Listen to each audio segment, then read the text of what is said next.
This is Abnormal Entertainment. I am a real American, fight for the rights of every man. I am a real American, fight for what's right, fight for your life. You're listening to the No Cry Zone, a progressive political podcast on the Abnormal Entertainment Network.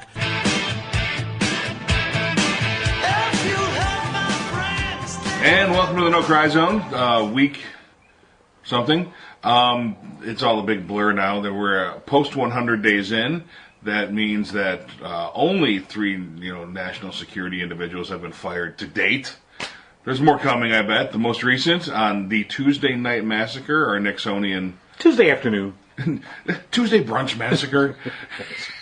That Mr. James Comey, the FBI director, was fired via television. Yes. He didn't know. That is a scene like out of Curb Your Enthusiasm or Seinfeld, where he's talking to agents at their LA field office. Yeah. And it was about some human resources thing. Right. Like generally the human resources thing. Then the music starts, and he looks up and he sees himself getting fired on probably Fox. I'm not sure what they have on at CIA headquarters anymore. FBI. Well, if it's the FBI New York field office, we know it's Fox. It's actually just Rudy Giuliani reenacting Fox stories for them. And they're like, hey, jump again, Rudy. Hey, look at him. He's like a puppet. I love this guy. So our FBI director's out. The ostensible reason was, and even though in the letter that Trump released, it says that we no longer feel you can effectively lead the Bureau. And then he makes a point to say, and while you have cleared me 3 times, have assured me 3 times that I'm not under investigation, which is just so obvious. It was so obvious, as a matter of fact, that he put that in the letter, that Western Michigan Republican Congressman Justin Amash immediately said he was going to be working with his staff to draft legislation for an independent commission or probe or prosecutor. Because of that very wording, to just go, why is that in this letter? And I read that there was a FOIA, and it has come out that he is under investigation. They couldn't give out the documents that the people were asking about the Russians. Hey, Russians, go look for Hillary's email thing is when it started, basically. Right. So at that point, right. There was a couple of reporters that wanted to get a FOIA through. They didn't respond, and it's been just taking this long. And now the response has come back out that, yes, Trump is under investigation. Right. And okay, so an AP story that's out this afternoon says, in the days before his firing by President Trump, FBI Director James Comey told U.S. lawmakers he had asked the Justice Department for more resources to pursue the Bureau's investigation into Russia's interference in last year's election. The official said Comey met last week with Rod Rosenstein, the Deputy Attorney General, to make the request. Rosenstein, by the way, is the guy that made the direct recommendation that Comey be fired. Citing, this is the best part of it, citing the fact that he so mishandled the Clinton email thing from last year, not because he didn't charge her, but because he made claims that were derogatory to her, which I'm like, yes, because they're so worried about that in the Trump administration, that they be derogatory towards Hillary Clinton. So I think this obviously has more to do with it. He asked Rosenstein, Comey, according to a Justice Department spokeswoman, asked Rosenstein for more money for the Russia investigation. So days after that request, you're out. You're fired. Mm-hmm. Gone. And, the story that kind of got buried with the Comey firing is that the FBI was refuting Comey's testimony. Right. During the thing, saying he got the numbers wrong on the Abedin. That's what they were citing. Like he over exaggerated. Yeah. Right. That was when they saw that. I think they jumped on it and said, "Good enough." Yeah. It's by the way, I think this is a very similar scenario to why they fired Sally Yates. If you remember, when they fired her, it was because she refused to enforce his travel ban But I think we now know the real reason. That was just the excuse. That this is convenient. We'll fire her now. Yeah. The real reason was because she knew all about the Flynn bullshit. Yeah. And All about the Flynn And shit. now we know all about the Flynn Yes, we bullshit. do. Now, they still have their clearances or not No. after they get fired? Nope. Who? Comey? Yates and Comey. No, your clearance. No, I think they would. Clearance is yeah, revoked. those would be. All right, so with that information, there's 2 humans out there now that are private citizens. I'm sure they're bound by something, but can't they get that story out somehow if they can get it through a cleared person? You're talking about Yates and Yates Comey? Well, and- Yates already testified. Well, she knows more than... Well, okay, Right, but while you your can't. clearance may be revoked, you do sign a national security document that says, I will not discuss these things ever. I guess You You know, still unless can't- given approval by, higher Unless ups. something's declassified. Right. Or given permission, which ain't going to happen. No. Clapper keeps coming back after he's been out of the administration. Can they still call on these people to testify? Yeah, they just Comey can't. and They Yates? just can't say classified information in a public forum. In the public forum. Now, they can testify behind closed doors to the senators. Depending on the clearance of the You know, senators. right, but now the Senate Intelligence Committee, to be on the Senate Intelligence Committee, you have to have clearance anyway. So you can meet behind closed doors with the Senate Intelligence Committee. All that stays behind closed doors. But the problem with this is it all comes back to politics. As long as the Republicans, and it seems like even now, they're still intent on carrying forth this guy and his program. And they don't care. They don't care. They are... It's either they don't care, or they don't see a way out. Or both. Yeah, I mean... Or they're in it too. I mean, there is that third option. I'm not leaning through. I'm thinking like they're seeing. I think personally, they're looking at this like we're deep. We said yes right at the beginning, and now we're in deep, and we can't get out. Mm-hmm. This is wow. They're like the orchestra on the Titanic, That's true. just playing. right. But, and I think you're probably right. But at what point does somebody like Paul Ryan or Mitch McConnell or somebody else, probably not those two, but somebody Not else go see that extra seat on the lifeboat, if we're going to use the Titanic analogy, and go, I'm going to take that. McCain just called for the independent investigation.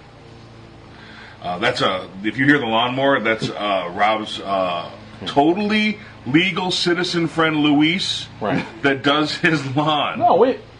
That's James Comey. What is he? Wow. He rebounded fast. So, That's why I was asking about his clearance if he could come on next week. when you meant clearance, you meant a half inch or an inch? Say, how high you want this deck on the mower? Well, James, I don't think you're qualified to cut my lawn. Oh, dear Lord. So, But yeah, McCain just called for one. right. Lindsey Graham I think those guys are just sitting there waiting to pounce well, on Graham something. said something along the lines of, he was basically like, yeah, Comey had to go. Anyway, he made a statement that was very vanilla-ish. Just sort of like, basically, I'm just going to see where things go Yeah, he's before I waiting for the commit. tide, yeah. Well, I mean, even the Trump supporters, they're just, enthusiastic about this as anybody else, and they're hoping that they get somebody in from them, and they're just still, Because they love blind that. eye to the whole Russia thing. But they loved Comey Yeah. until Trump didn't like him anymore. Well, I mean, they blew him a kiss. So, yeah, I mean, really, when you go back and you think about the timeline, you go, your head spins. Because you think about the fact that, okay, so Comey knew back in last summer, July, I believe, of 2016, he knew that there was an investigation beginning into the connections between the Trump campaign and Russian operatives. He knew that. He also was dealing with this Clinton email thing. He makes this announcement and basically says, there's not enough here to try her on. He does blast her, and no one seems to, none of the Trump people seem to remember that. He was pretty scathing in his criticism of how she and her campaign people had handled this material, but says there's not enough to prosecute her. So no charges will be brought. Of course, the Republicans are all just, screaming because the Trump people especially, because they literally expected to hang her, I think, physically, kill her. Some, bullshit. Certainly lock her up seemed to be one of their favorite phrases. So that's back in July. We then get to the campaign, and days before the election, Comey, who from my vantage point was a rube, was taken advantage of by, I think, agents that were aligned ideologically with Trump through the New York field office. They gave him some bait to go after this Huma Abedin email shit about the investigation into, and if you remember the details about that, okay, so former Congressman Anthony Weiner, estranged husband of Huma Abedin. Huma Abedin is the close aide of Hillary Clinton. He suddenly becomes under investigation for sexting with a 15-year-old girl in North Carolina. All right, that's what ostensibly begins the investigation into him. There's now evidence that's come out relatively recently that sexting investigation may have been prompted by Russian bots. This is a multi-level chess game that they're playing here.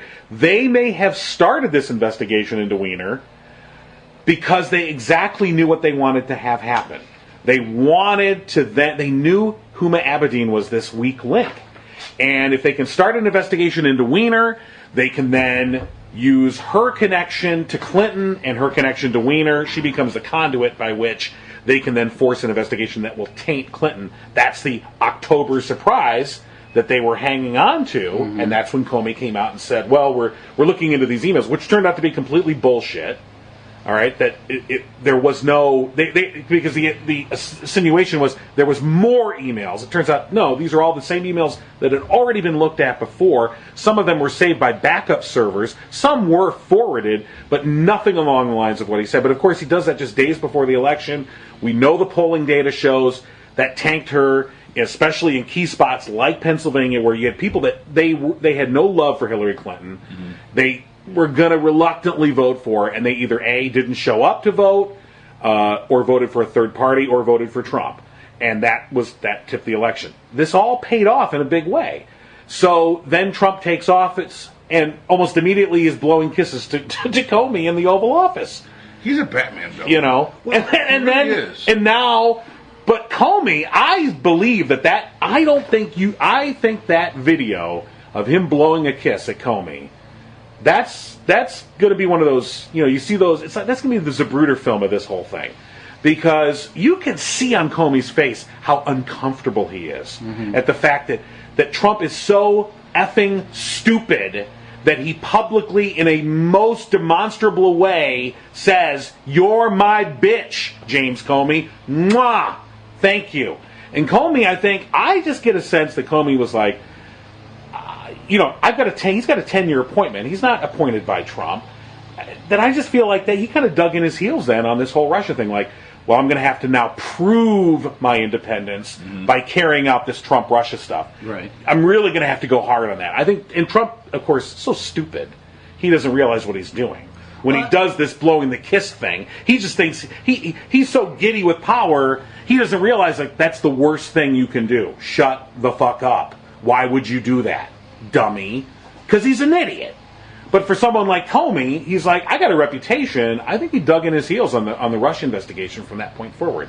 I think we always will wonder about Trump. Even if he makes it, if he doesn't make it, is he stupid or is he smart? Is he incompetent? Or was that the smartest thing he could do to create that tension amongst the populace, give the reporters a whole week full of shit to talk about?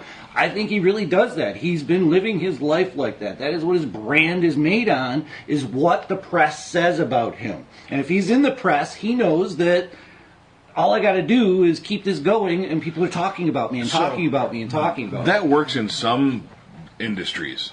And this particular industry he's in now, like leading the free world, it doesn't work that well. No. So there's reports that he just screams at the TV. Yeah. You know, he just stood there and literally yells like Archie Bunker when, you know, some black dude comes on his TV. He just starts screaming at it. Yeah, the 40 minutes on Air Force One, I like that report that he had to wait on Air Force One to scream at Obama during his speech. Just crazy. And, you know, it is. So, but he doesn't know the concept is he like everyone that voted for him thinks that running the country is like running your small business. No. You know. Oh, you just go in there and you put who you want in and you do this stuff and you get there and you get there and you make that and over there and there, done, boom, boom, boom.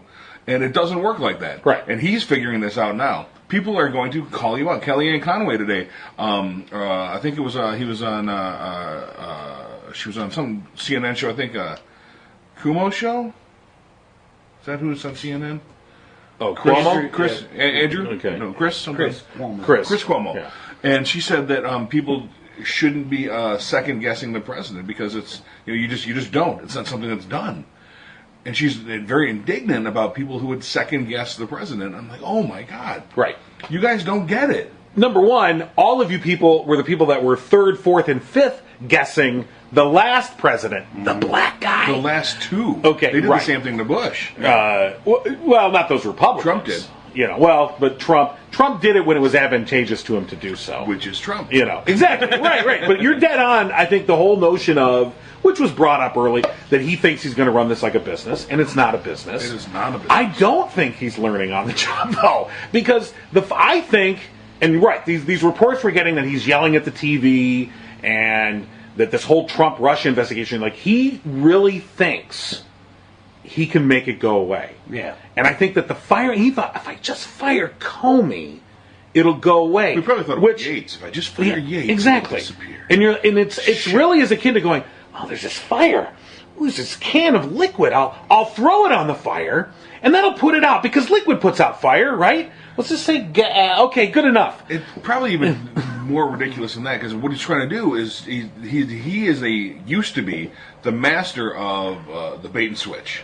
This is coming up. I'll just do something even more outrageous. Right. Mm-hmm. And it's so interconnected.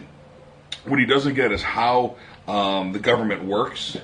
It's so incredibly interconnected that, you know, yes, you can fire Comey, but that doesn't mean this stuff goes away. We're going to fire all the attorney generals. Oh wait, you did. All the U.S. attorneys. You fired them all. You're going to fire Congress? Yeah, you're going to fire the entire FBI. You're going to fire the people working. They have their jobs they're doing, which is investigating you. The whole three branch. You know who?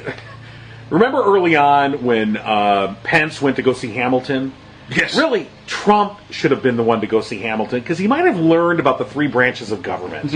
Okay, at this musical, understanding that the division of powers, that's what makes our republic the unique thing that it is the divided powers amongst the three branches. He completely does not understand. No, he's approaching this as an autocrat. Absolutely. As the boss of a business. Right. And so when a judge doesn't enforce his ruling, that judge has got to go. Fire that judge. Fire the judge. Fire the whole district. You know. Right. Literally, we'll just fire the whole district. Yeah. All them over there in San Francisco. Can we fire California? Can we fire California? They want to go, Joe. Don't fire them too soon. Right. We need them right now. We kind of do. Please don't fire California. Fire Texas. But to go back to your thing, Rob, about is he a genius or is he an idiot? And I've gone back and forth on that myself, but more often than not, I think it tends towards idiot. He's kind of an idiot surrounded by geniuses. Right. and they evil all have geniuses. to listen to him. They do, but the best part about this is all these evil geniuses have different agendas. Mm-hmm. The Kushner and Bannon agenda is completely different. Right. The Priebus and Kellyanne Conway is McMaster is different. But the McMaster's totally different agendas, and I kind of appreciate McMaster's agenda. Yeah. He was.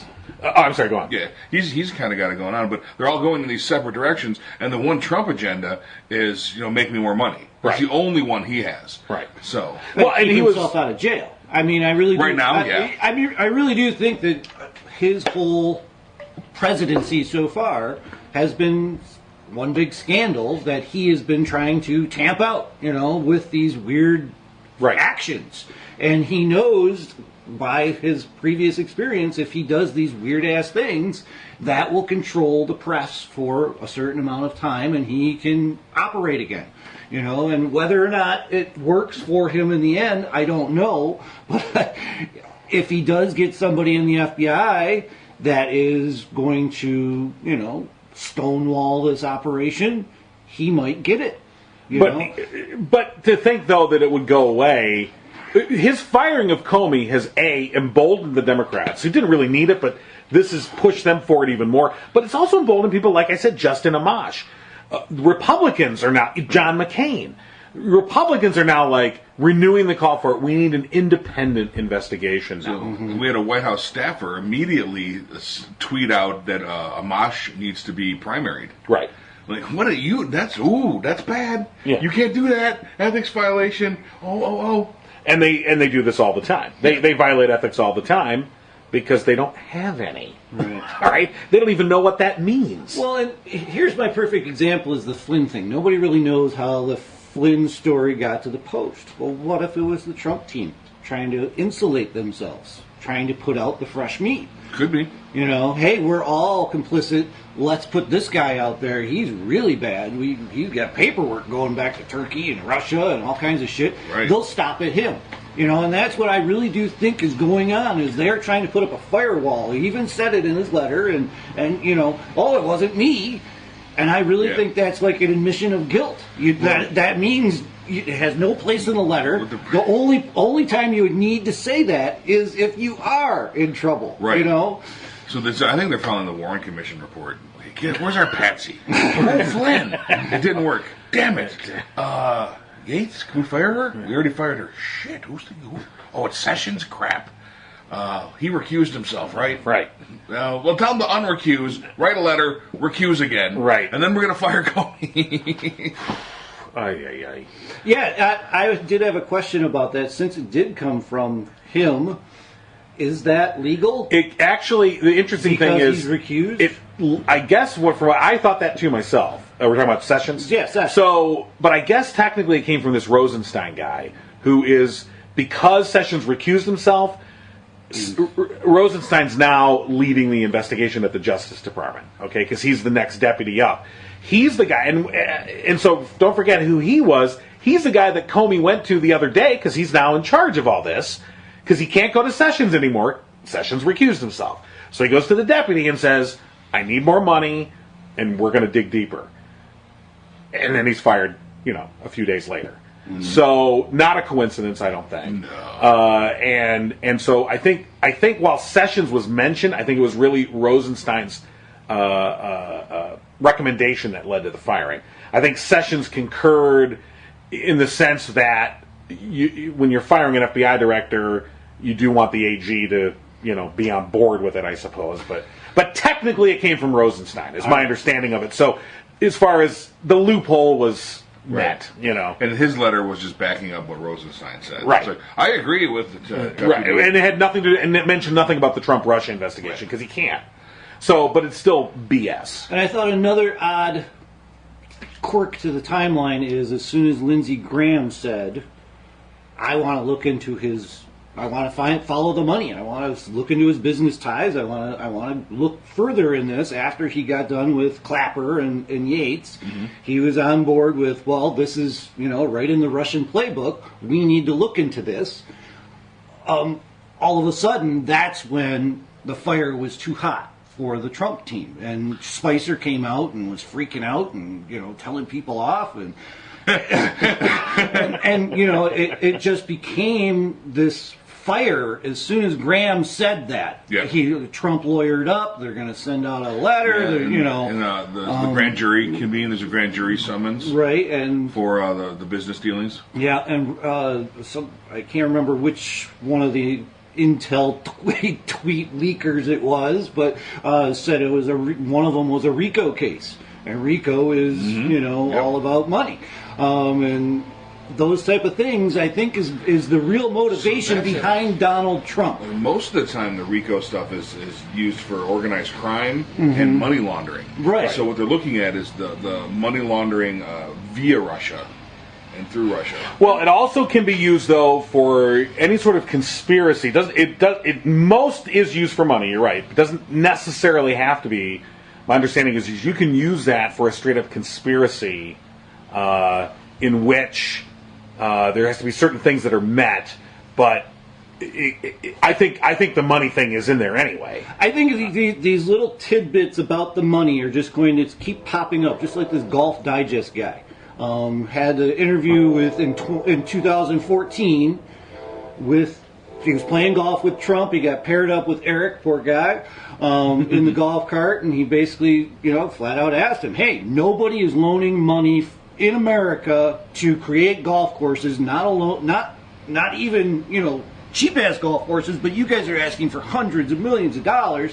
Where are you getting your money?" And Eric just completely mouth diarrheaed the whole thing of, "Yeah, we're getting $100 million from Russia, and that's how we do it. And we really like our Russians. They like golf, And I think he kind of caught himself in the end there with his quote, and he's like, "Oops, but they really like golf, That's what this is really about. Not that they have sanctions against them, and they can't spend their money anywhere in the world because they're Russian." And here's Trump rolling in to literally, he's coming in on the train to take $100 million from them. This podcast has the best sound effects. It really does. It's like a morning show, like a bad market morning show. Yeah, but no, you're right. So the RICO statute, by the way, focuses on racketeering, allowing the leaders of a syndicate to be tried for the crimes which they ordered others to do or assisted in doing, closing a perceived loophole that allowed persons who instructed someone to, for example, murder. They could not be charged with murder. So RICO came in, and while money is most often used, it's a way to get the crime bosses, basically, because they're at the top of the syndicate. Right. So I think that's how they prosecuted Manson. So they will be able to come in and it's a wide-ranging investigative tool, and it goes for the boss. It goes for the big cheese, the big guy, right? Mr. Big, Mr. Huge. Huge. Do you think that he's actually behind it, though? Trump? Yeah. Yeah. I think it's one of the kids or Kushner. No. I think I think that he could potentially just be the entertaining puppet. I think he has to get the approval. There was one guy who said he was going to Russia all the time and trying to make these deals, and he would report directly to Trump. And he had a business card as a Trump associate, and that's the weird part to me is they're just so brazen. They feel like they just won't ever get caught doing these things, and right. If no one ever looks, they won't. Yeah, you're right. But they have been caught. I use the word stupid a lot, but brazen I think might be more accurate. Yeah. It is stupid. But I think their motivation is a brazenness that they can do whatever they want. Batman villains, man. Yeah. They're Batman or villains. New York Mafia, mentality. That's what I kind of think about it. They will tell you the whole plan. Oh, so what we do is we get these guys from Russia, and they give us $100 million, but you'll never get us because I've got you trapped above a giant vat of sharks with acid tongues. Right. And you're going to go with... What? No! What is wrong with you people? Start the extremely slow dipping mechanism. Bond escapes. Batman escapes. You can't fire Comey. Who's our Batman? We need a Batman. Who is it? That's a great question. Who's our Bond? We've been waiting for a Batman. Yeah, I think our last hope is probably that Mike Rogers of the NSA. I think Justin Amash. People the thing about Justin Amash is, so Amash recently voted for the Republican health care bill, which I was disappointed in. But the thing is politically speaking, me and Justin Amash don't agree on a damn thing. Right. But I have respect for the guy because I think he has integrity. At the end of the day, he has integrity because I think he and others. He's not the only one. But I think he's one of a few in Congress, but I think there's other Republican operatives. Rick Wilson is another one that's out there a lot, who are willing to say, Anna Navarro is another one you see on CNN a lot, who are willing to say that this goes beyond party. This is about our nation, our democracy, our republic. And by the way, we have another election coming up, and NSA Clapper, everyone says this is going to continue happening. This is a this new is not going form away. of warfare. Not only that, I just yesterday I watched a video of the new techniques that we're going to see in the 2018, especially the 2020 election, because most of the interference, most of the fake news that was utilized against us in 2016, the vast majority of it was of a texting nature. So when I say text, I mean written stories. Stories you would read the text, it would be fake, and now 2020 and maybe 2018 even, it's going to be video. And they were showing how through CGI you're going to see video clips of people, and you will have no way to know. They will look like they are saying something, and they are not. This is not what they said at all. Right. They were showing the technology that's available now, where you have, and they were showing a video of George W. Bush, and he was giving an interview, and it was post-presidency, and he was just kind of, I think it was like a Today Show interview or whatever, and he was just sitting back and he's giving some interview about whatever. And then they had some guy sitting watching a video of it, and they had some monitors on his face to monitor his facial muscles and movements. He then spoke what he wanted Bush to say. It then translated that CGI into the facial movements on Bush's face. And so it looked exactly like what he's... And it's similar technology, although this is even more advanced than when you see the bad lip reading. Those bad lip reading videos that we kind of laugh at. Yeah. That's very amateurish version of what this is. This is high tech stuff that they use in Disney and the movies. And then part of this video was talking about how they have audio computers that if you put in as little as 5 minutes of dialogue from anyone, the computer program can then regurgitate, and then you type in what you want it to say, it can spit it out exactly as you want it to say it. So you can change the facial muscles on a video and then put the words right into their mouth. And it's them. It's not an imitator. It's their voice. It's their words coming. And I saw it, and like, this is going to be the next level that we're going to be facing. And if you don't think the Russians are working on this now, if you don't think they already have it ready to go, you're kidding yourself. And how do you dispute? It's one thing to go, oh, that's fake, just Google it and you can see that what they said in that article is Joe. Come on, that's wrong. How do you dispute somebody who's going to see a video of them talking, of a Democrat or Trump or somebody else saying something that then fits a narrative that they want? This is a big, big problem. This is an attack on our Western way of life. I mean, I don't know how else to put it. It is an attack as if they don't have to throw tanks across the border. They can do this. right? Much cheaper and, frankly, much more effective. And we go for it. And so that scared Like the shit out of moths. me. I mean, that scared the shit out of me watching We have that. the memory of moths, so even if Right. it was something that was well known to one side, all it has to do is Right. change the mind of the side, Right. Oh, yeah. of another side. Right. So, think of all the fake news now that people are still holding on to. It's been Absolutely. deemed fake, but they are still, Obama's a Muslim. His birth certificate's still fake. I mean, they're holding on to these Yep. things. Hillary's a crook. That maybe. Yes, not about they not are, aren't about- they? Not about the emails, but about other things. But the the whole point of it is it won't take much because people are tuning out. They only want their little snippets, and as soon as they get that snippet, they're going to go to the races with it until Right. their grave, and spew it to all their friends, and then pretty soon we will be a polarized nation of. It seems to me what they're trying to do is create a volatile side. The Republican side, remember all the militias that were coming out with, Hillary wins, we're going to take the streets. I just think that's the push is to become this violent nation. And people are getting arrested for asking questions. People are getting arrested Right. for Yeah, protesting. yesterday. We'll talk about that. And these type of things, I think, is the real divide that people are working towards: is violence versus nonviolence. Right.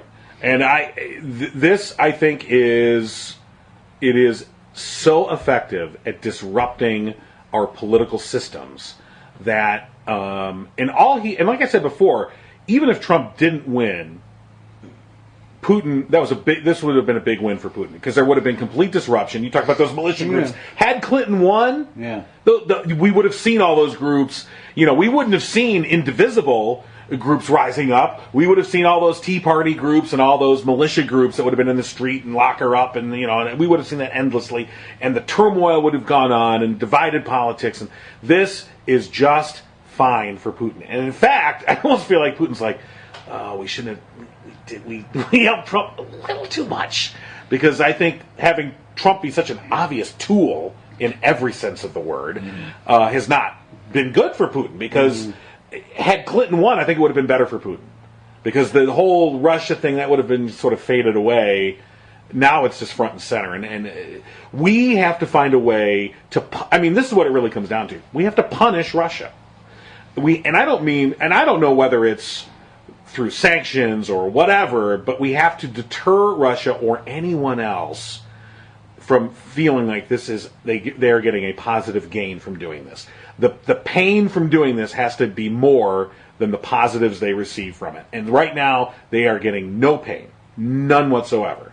The sanctions that were put in place because they invaded Ukraine are still in place mostly, and again, this goes back to the whole reason Putin kind of did this was he wanted to get those sanctions off. We've talked about this before, because they want to get that gas pipeline going. They want that money. Well, and they can't spend their own money. Right. The people who are been working on Russia and watched the rise of Putin, they are claiming that he may be one of the richest men in the world. And if you're the richest man in the world and can't spend your money, it kind of pisses you off. I would imagine. Right. So those type of things, I think, are the real.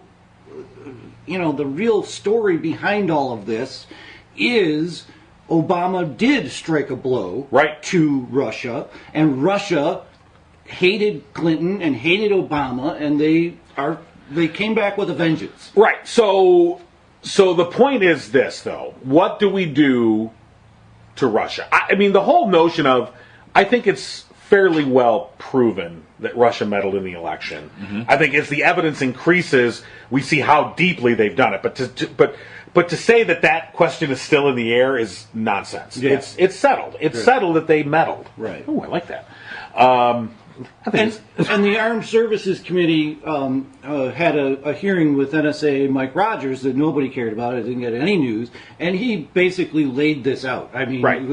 Fact for fact, this is what Russia does. We watch it happen. Our job is to disseminate that information. Right. We did it in France. We did it in England. We do it around the world. We know this is happening. But we know that the U.S. has the premier capability for cyber warfare. Our cyber warfare weapons, we know we have them. We've just rarely used them. Okay, we've used them in a couple of places. We used them one against Iran in the Stuxnet virus that we unleashed on Iran, which made their processing of uranium that made those cylinders spin way too fast and destroy themselves. And it was this very subtle. It was from all the descriptions of that virus, which we've never admitted that it was us, but it was us. And it was described as beautiful beyond all belief. How simple, clean, and effective it was. We have these weapons that we are kind of unwilling to use. We use them in specific cases like that one. But I think we're kind of because if we're it's escalating. It's escalating. It's proliferation, and then we do it. Then they have to respond. But at a certain point, you're like, we have to do something. Well, this is a little tidbit I got out of that one. Is there is an order that says after 100 days, the Trump administration was supposed to bring to bear a list of items that created a cyber act of war. And there's crickets on their side. They don't want it. They want the cyber war, obviously. And this Mike Rogers, he wears two hats. He's NSA and the cyber command chief or whatever. Right. He is pulling his hair out. He can't get the things he needs from the people that have to give it to him. And I think that's why we can't punish Russia yet. Right. I don't know because we don't know. It's you have to find all the players in the game have to be shown. We have to see all the players in the game before we can start just punishing. Because let's say Trump's like, oh well, to get me out of this, I'm going to put harder sanctions on Russia and send bombs over there. Right. Look, not me. I'm not a friend. Right. And that's just that's no. Can't we just crash Putin's Netflix? What do you think he watches? Putin, just as a message, What do you think Putin watches on Netflix? Care Bears? I'm not gonna say anything about Putin bad because I don't know if he's listening. I bet you he's a brony. I bet you he's a My Little Pony fan. Yeah. Well, he likes to ride the horses with bareback, so... I like Flap Dazzle. Favorite pony. Slice of apple pie pony is my favorite. Yeah. So, well, I mean, good point. You can't go at this willy-nilly, but I just wanted to go back to the point I'm making, though, about we are under attack. Yep. This is an attack. Yep. And yes, you're right, we should figure out everything first, but at a certain point you go, how long are we going to be attacked? This attack has, I think demonstrably subverted our democracy already by putting into the White House somebody who should not be there. Not because of their temperament, but I don't think they deserve to be there. I don't think they really earned that electoral win, frankly. But there they are. And so they've already taken a presidential election off the table. Mm-hmm. And now we have 2018 and 2020 coming. And if they're really going to use these advanced cyber tools, at what point do you say, fuck, enough's enough? You can't, yes, you want to investigate, but at what point do you defend yourself? Because right now, if this is a street brawl, they're kicking our ass, all right, and they got our head on the curb, and they're ready to boot stomp us. And I'm like, when the fuck are we going to do something? And this is when I called all those guys that wanted to go out on the streets to, in their militia. Why aren't you on board with this? Do you not understand? We don't fight wars like we used to. We're not going to send 100,000 people. We're not going to send 100,000 people into another country unless it is really important. So those type of wars are over, and it seems like a whole half of the country has got their head in the sand about this. Right. This is an act of war. Not just this. Well, because it benefited their guy. Yeah. It benefits their issues. So Gorsuch gets on the Supreme Court. All the evangelical Christians go, perfect. We don't care. We don't care because we got the thing that we wanted. And you just go, the selfishness of that is beyond my understanding. It's average for Americans. And unfortunately, you're right. Just look at it. It's a matter of it's the same people that believe that your right to life ends at birth. It's pure self-serving things, and that's the single issue voter is the most self-serving person on the planet. And that's what we're rife with. So, I want to hire Anonymous as like our Blackwater. God, please. Wouldn't that be great? I've been waiting for Anonymous. That did come up in that thing is our system. We, last year, 127 officers went through the NSA program in cyber warfare, and absolutely zero stayed on. So, where are they going? What are they going out to the private sector? Should we be talking to the private sector instead of our own government? Are they more knowledgeable on these things? I think so. And it would be an incomplete picture, I think. But you give them clearance as well. Let them talk to the NSA. Let them talk to the FBI as their first report. I think that this thing could actually work. It's kind of like crowdsourcing. It seems like crowdsource should be the way, because that was what France did. In their latest election, they had that big dump. They were out there. They just flooded them with inaccurate stuff that they had to sift through. There's something to talk about. A nice little bright beacon of hope in the world where a right-wing conservative idiot didn't get into power. Well, exactly. By a large margin. But let's look at let's talk about that. But before we do, this just in. The Senate Intelligence Committee has ousted FBI Director James Comey to appear before the committee next week. It's the first time he's asked to appear since he was fired. Since yesterday. I know. He was slated to appear before the committee later this week. That was, of course, canceled after his firing, and now he's going to appear next week as the former FBI director. He has to clean out his desk. We will. Oh yeah, we will hear more from Comey. All right, so to France. Do you think they cleaned out his desk for him? I don't know. Do you get to go back in? I wouldn't think so. I thought they just put him on a plane. Didn't he just get on a plane? Yeah, I would say. I think we're exaggerating. I think he does. I'm sure he gets to go back to his office and pack up his knickknacks and how many knickknacks? His family pictures and all that bullshit off his desk. He's been there a while. I'm sure he gets that, but I'm sure there's a couple of agents standing by and Like former director Comey, really sorry to see you, but I'm gonna have to shoot you. What? I have to shoot you right now. Oh. All right. Yeah. I know how it goes. Wing me, son. Make it look good. All right. So France. Right. So Le Pen loses in a landslide. Yep. Which is heartening. I love the joke I think Jimmy Kimmel made, which was, or maybe it was one of the other late night guys. But he basically said, wow, amazing, a country where millions of more people vote for somebody and they get to actually be the president. Wow. Imagine that. But I was thinking about how France does this. France does a media blackout. I think it's 48 hours before the election.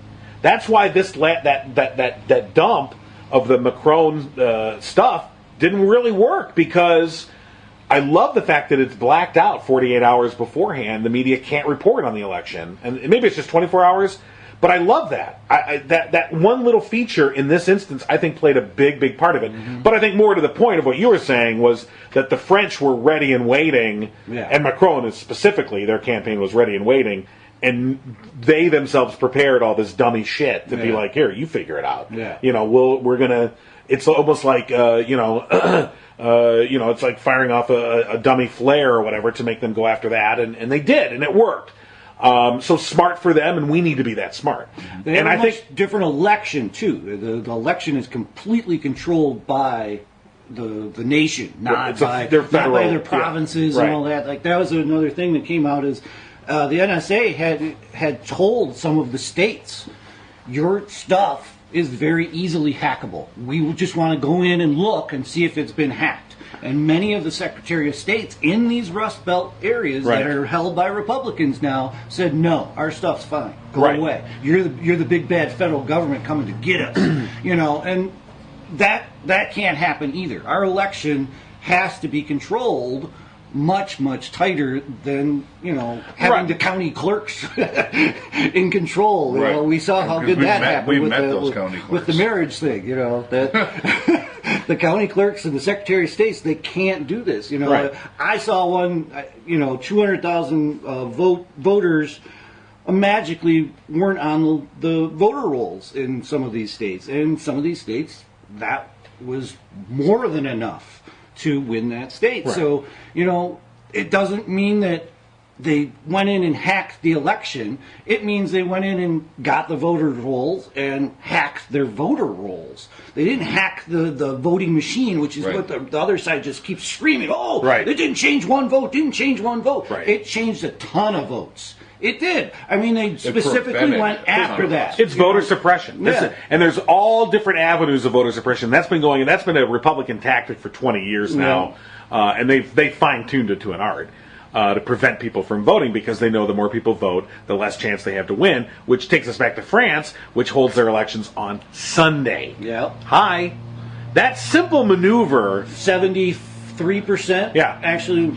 made it which they said was low. Which is they thought that was a little low. Like that. I mean, we would cream our jeans if we got 73%. Right. And he won by 65%. Right. And with 65%. Yeah. And so just that's the smallest thing of moving elections to Sunday. Mm-hmm. Wow. Or make it a holiday. There's so many different things you could do.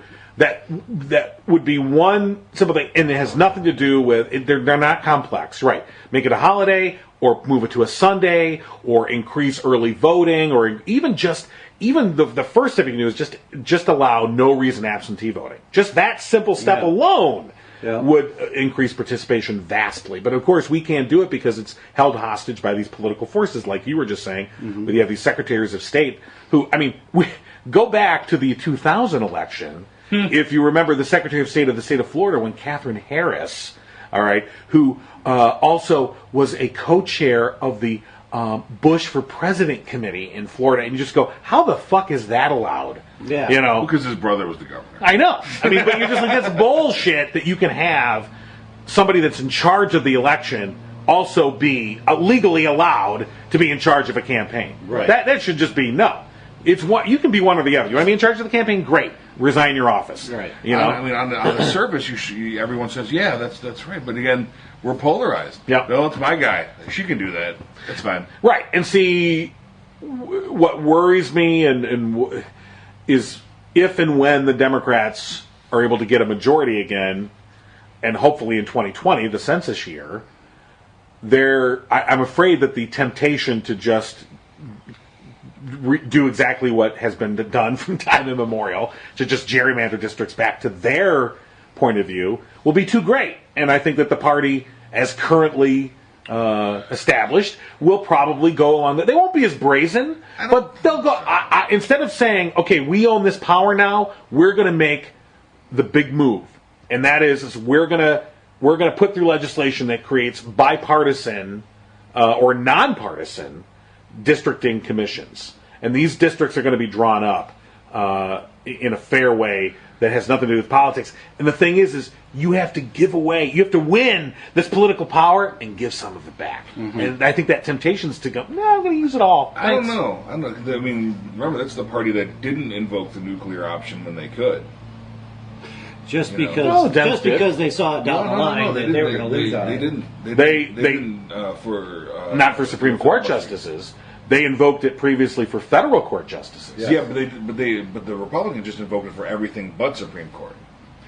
No, they invoked that. No. The Democrats invoked the nuclear option first. Yeah. Okay, to allow all the, and they did it for a reason that made sense because the Republicans were filibustering all these lower court positions, appointees, right. And they said, all right, we're going to go to the nuclear option for that. And they said it's nuclear option for everything but the Supreme Court. Right. So the Republicans just recently said, well, you know what, we're throwing the Supreme Court in there too. And so the parties, I'm less. I don't know. I just feel like the two parties are part of the problem. Oh yeah. But I don't want this to. But on the other hand, I'm also being realistic. Our best hope right now is the Democratic Party, and I'm certainly not going to join a Bernie burn it to the ground party.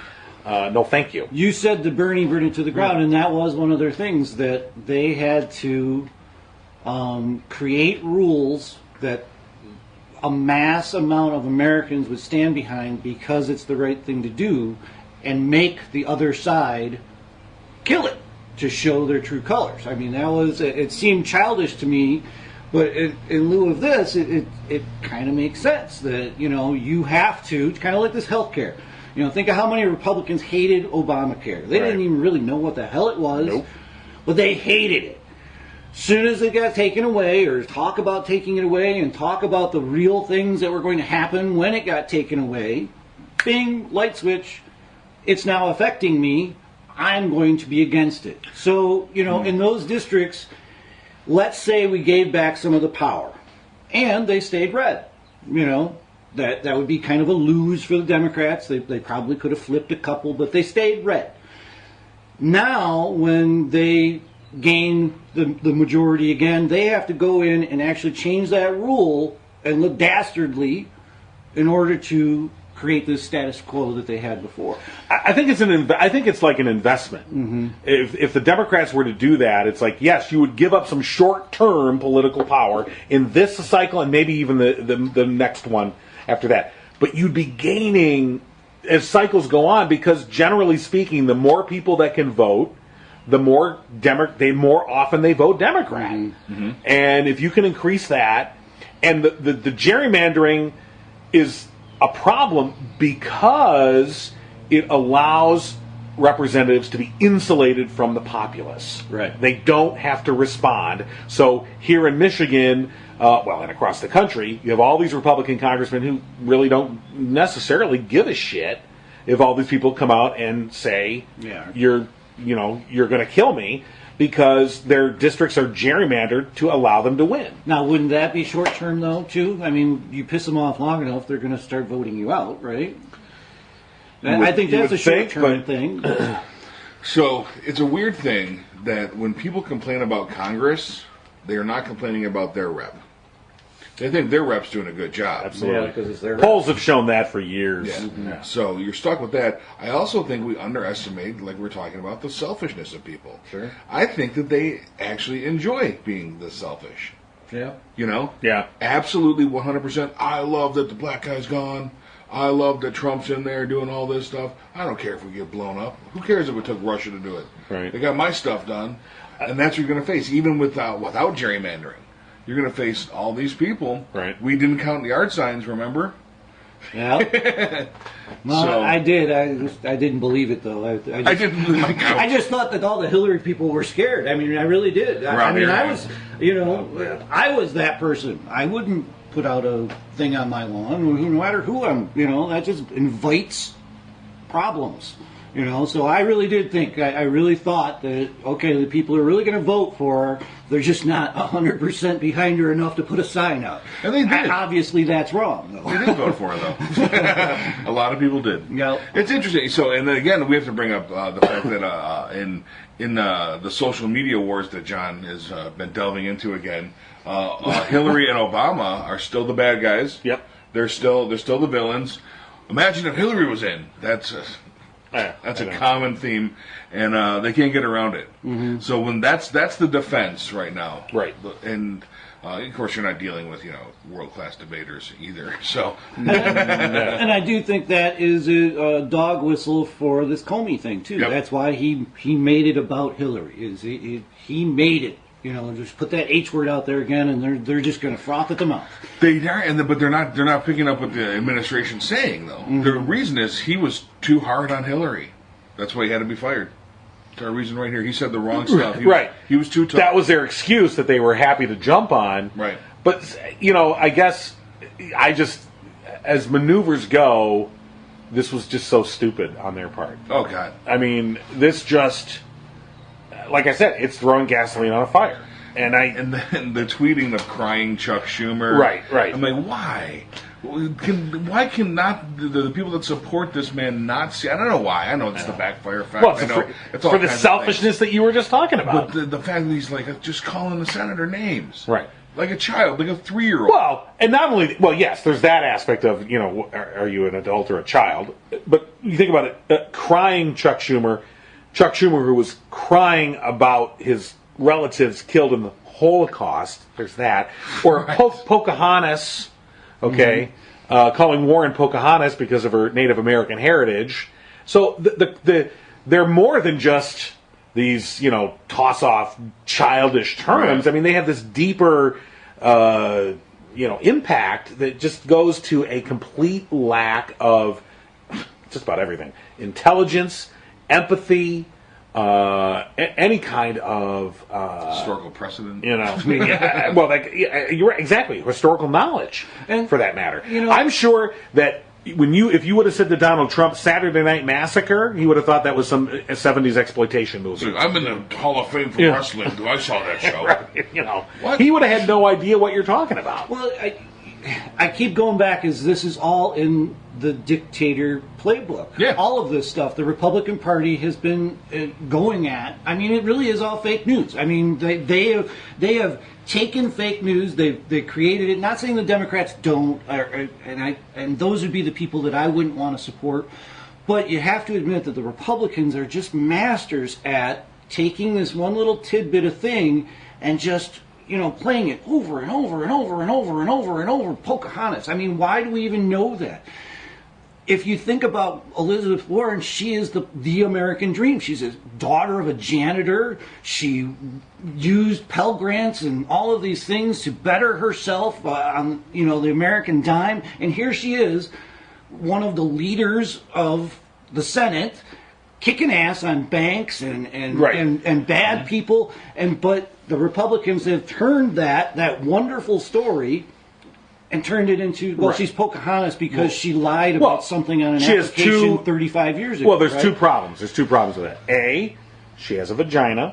Okay, so automatically she's suspect in the Republican Party. Oh, wait a minute. All right. Yeah, you're right. And B, she's a Democrat. End of story. If she was a Republican, that very same story, you don't have to change a thing in her biography. Pell Grants, all the rest, heritage, da-da-da. But if she decided to be a Republican, they'd be all over it. They'd be celebrating it left and right. But she made the fatal mistake, in their view, of becoming a Democrat. Therefore, the target, comes onto you. Period. They don't care. We have to amend that. They used to be these masters of spin.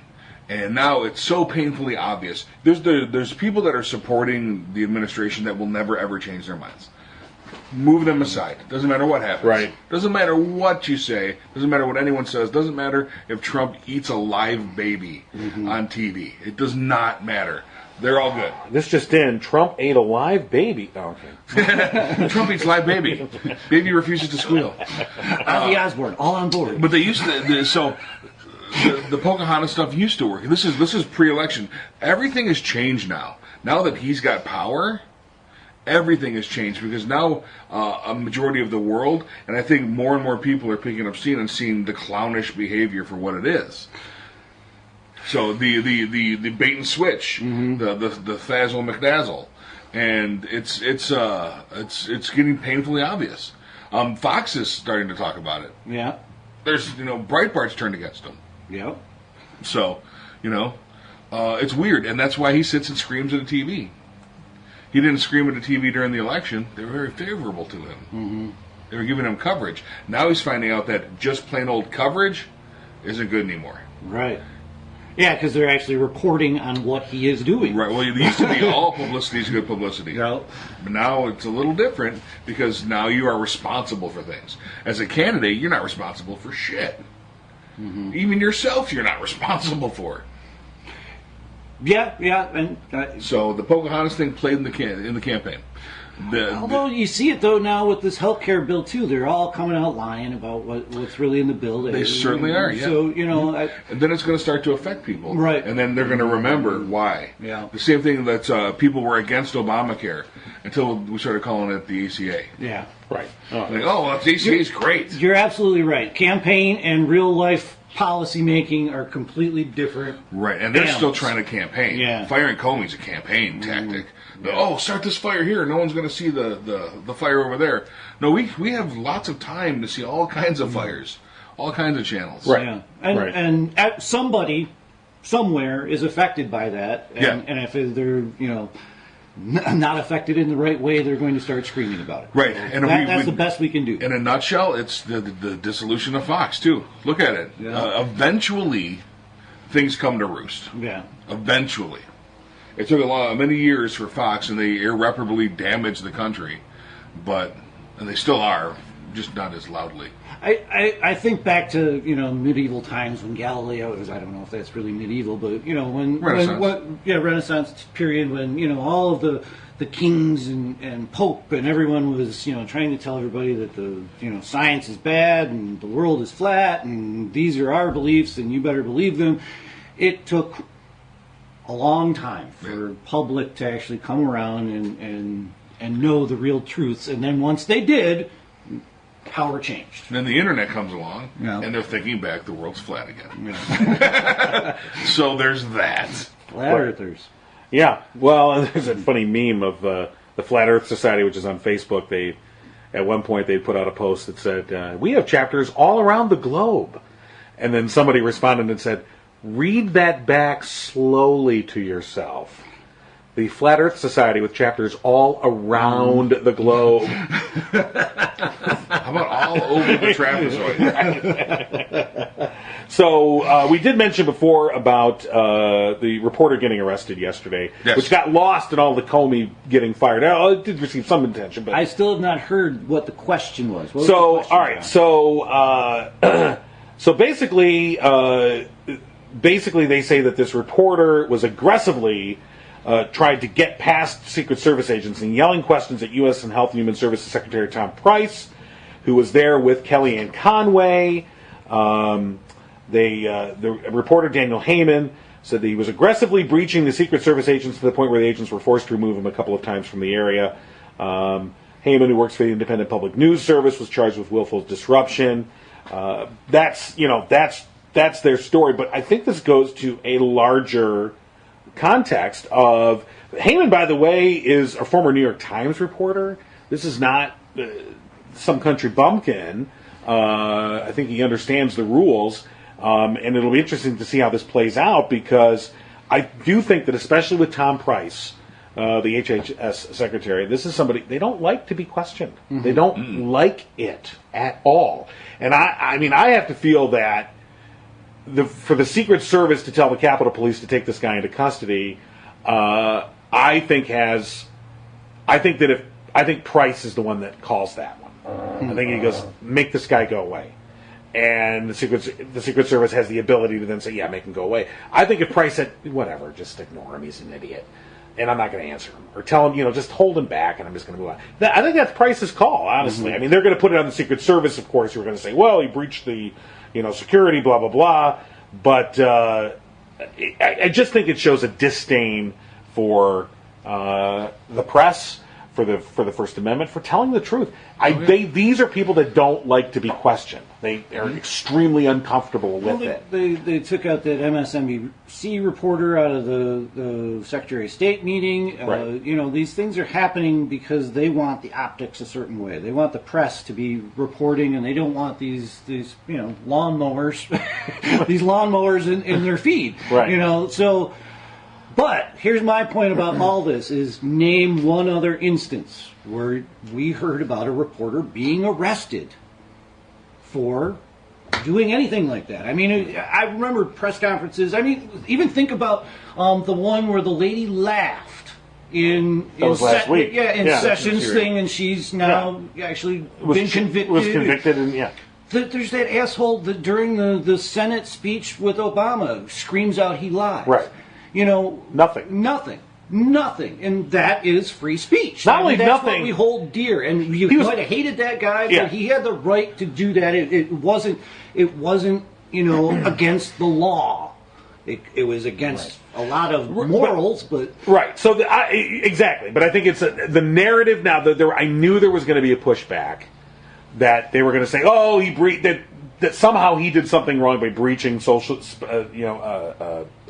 Secret Service," and so that's the narrative. Like this reporter did something wrong, and I just I wasn't there obviously, but I kind of call bullshit on that, and I just think that that's the excuse they're going to use, but they just don't like to be questioned. They don't like to be questioned. Mm-hmm. They don't like to be mocked.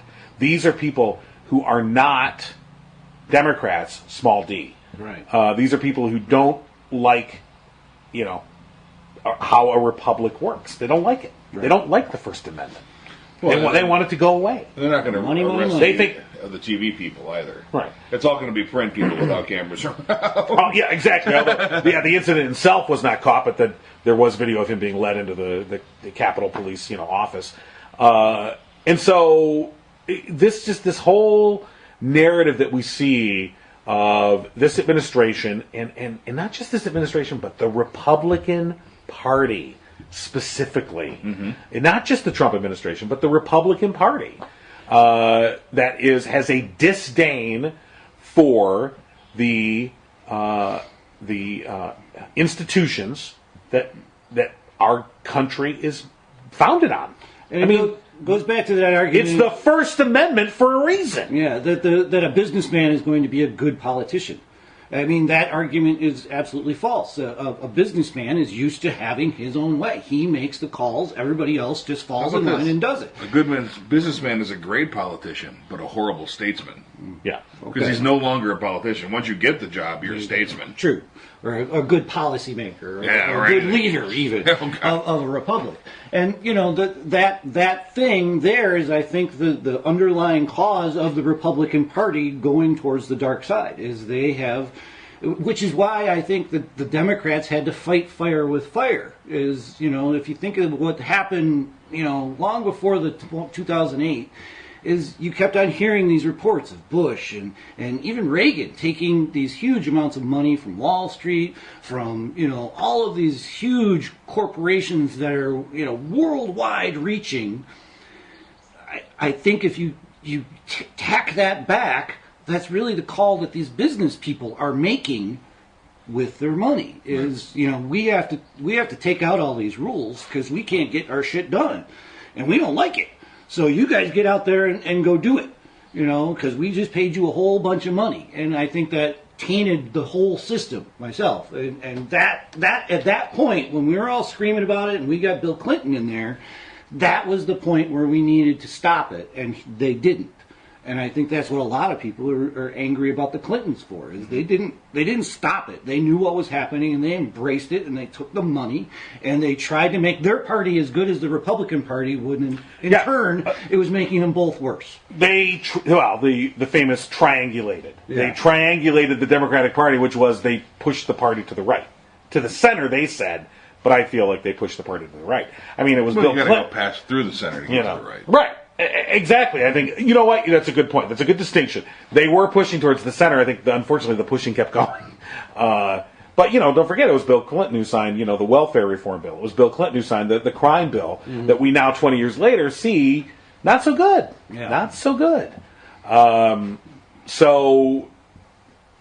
NAFTA. I mean, and NAFTA, that's their, I think for many of the people that voted for Trump this time, NAFTA hurt them 20 years ago, and they're still holding that grudge. Well, Trump likes NAFTA now. Well, right.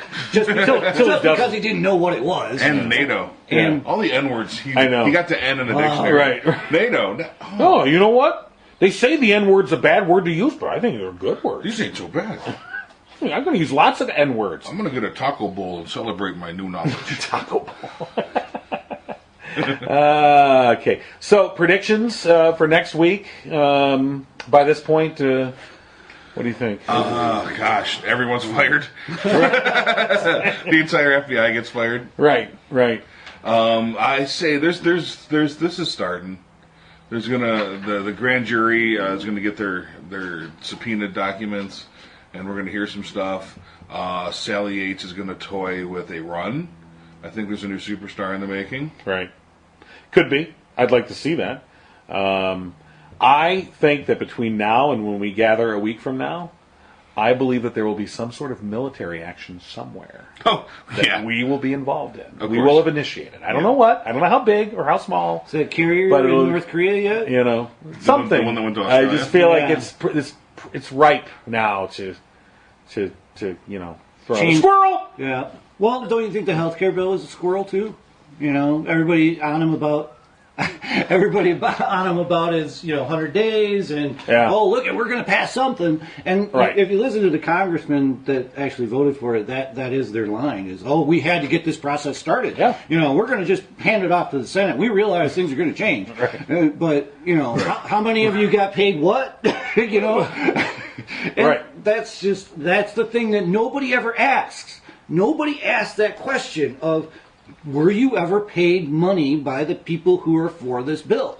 Why can't we ask that question? Well, shit, even when we get the answer. Look at Tom Price, the HHS secretary who he put in as when he was still a congressman, he sponsored legislation that benefited the business that he had stock in.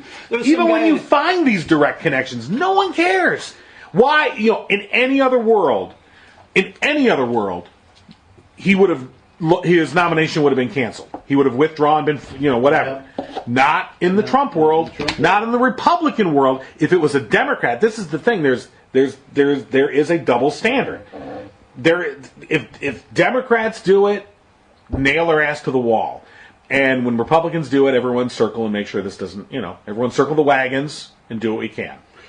And I think that there is, as much as I'm skeptical of the establishment of the Democratic Party, I also recognize that, generally speaking, it has an abundance of ethics that the Republican Party simply doesn't have, and is showing clearly and decisively so far in these 100+ days of the Trump administration that they're more than happy to just completely shred any sense of decency or integrity that they could have. I don't know. That's where we find ourselves today. So Well, we could make rules, but it won't happen until someone with integrity makes power or gains the power. So If ever. if if that's even possible anymore. But I do know the one shining hope is that it has our population kind of on edge. Yeah, people are worried about different things. And it more takes than me they ever back to have been. Galileo. They're like, hey, Galileo says it's round, you guys. What's going on? So. And we got a super pope now. Yeah. The Super Pope. Super Pope? Oh, yeah. He has a cape. Yeah, he does. He doesn't drive around in the bubble either. He wants to meet the people, and I think that's empowering to many on the religious side. Some of the Republicans are not with him, but because Right. he is too. Well, Trump's going to be going to Italy, I think, soon for the NATO conference. I think he's supposed to stop at the Vatican. That'll be an interesting visit. He won't. I don't think the Pope would have him. No, the Pope will have him. You think? Oh, yeah. I think just to knock some sense into him. I don't know. That'll be interesting. Just to make him uncomfortable. Oh, man.